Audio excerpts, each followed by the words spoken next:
have an emergency. Today on Rescue 911, an accident waiting to happen. A boy at the wheel of an ATV drives it straight into disaster. My God! Wyatt! And she was saying, he's dead, he's dead. Plus 911.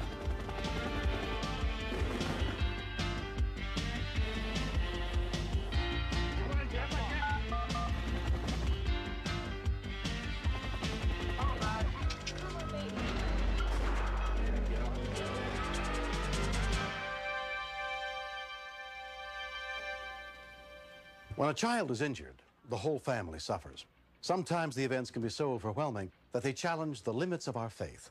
I'm William Shatner. Tonight, true stories that remind us nothing should be considered impossible on Rescue 911. We begin on July 1st, 1992 in Holland, Ohio, where Scott and Connie Yoder live on a large tract of land near many other members of their family. Let's go to Little Grandma's. Bikes, motorcycles, and racing, and cars. It's just all part of their life here that we all live. 5-year-old Wyatt was riding his ATV around the family compound that afternoon. He didn't want to stop playing. He was having fun. Begged if he could stay home with his Uncle Sam across the street.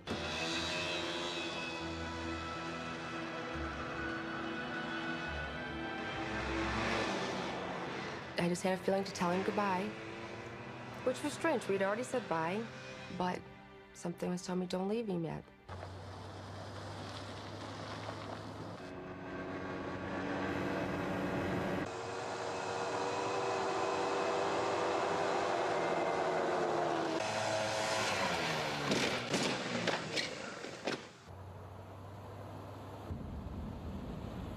And as I was going down the pasture, and that's when I seen the four-wheeler on its side. My God! Wyatt! Wyatt!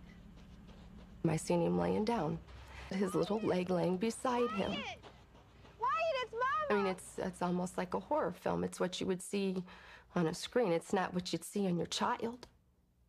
Someone help me! No! Someone help! When we continue, his eyes would roll in his head and he would pass out, and then he'd come to, and I thought, it's gonna be a miracle if he even lives.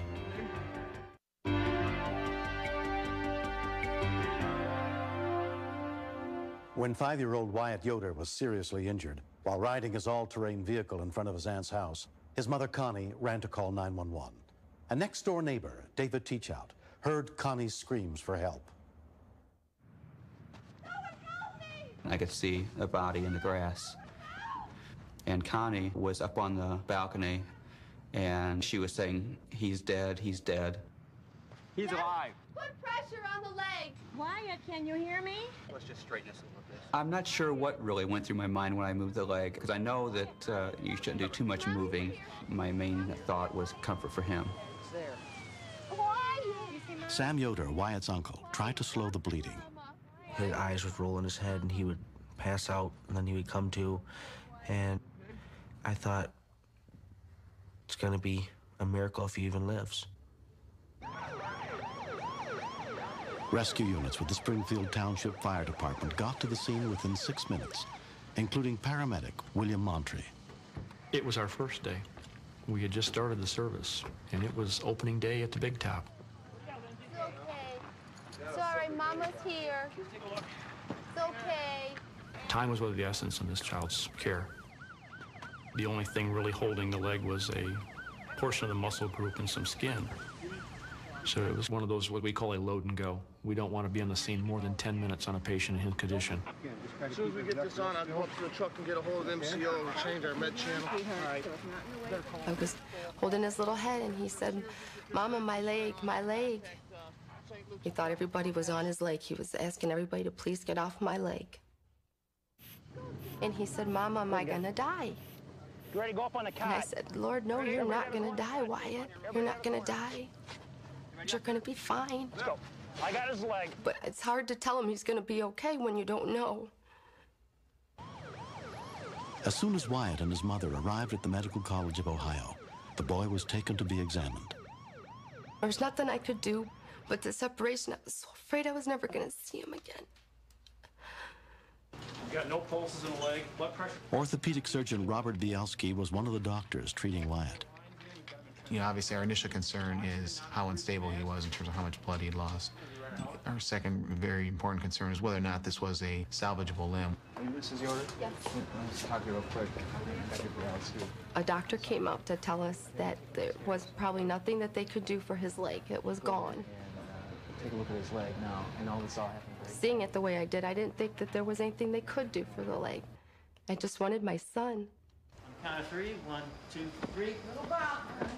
Luckily, the two nerves were intact in the back of the knee, so there's a very high chance that he would get some return of sensation and muscle function in his leg. He was in surgery for, I believe, 6 hours. I think it was 2:30 in the morning before we got to see him. And the first thing he said was, "Mama, I want a fudge bar. I want to go home and I want to ride my bike." And it was hard because I never knew if he'd ever ride his bike again. I'm going to be downstairs. During the surgery, Wyatt's father, Scott Yoder, joined his wife at the hospital. It was a long wait, but it was the most wonderful sight in my life to see him rolling by us and taking him into intensive care. Wyatt has already had 7 more operations to rebuild his leg, with more surgeries ahead, and he'll need physical therapy for a long time to come. He knew he was hurt, and he knew he had to work hard. He knew he had to cooperate. He learned a lot of patience, as he had to lay in that bed on his back for a long time. Didn't break his spirit at all.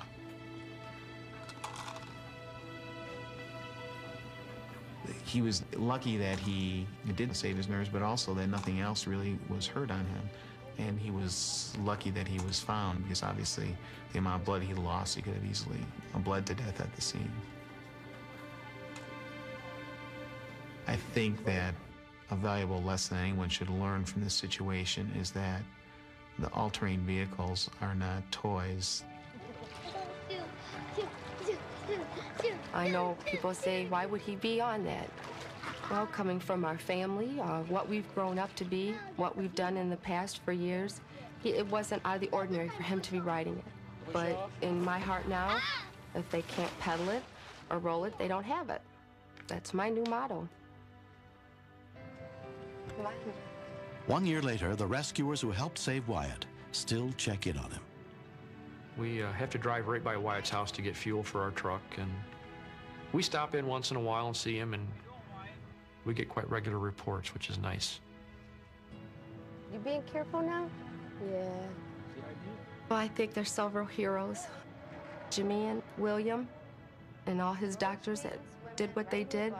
Our neighbor man, David Teachout. You know, I call him Wyatt's little guardian angel. I could never thank him enough for what they've done. What's your biggest thing you've been doing? Playing. Yeah.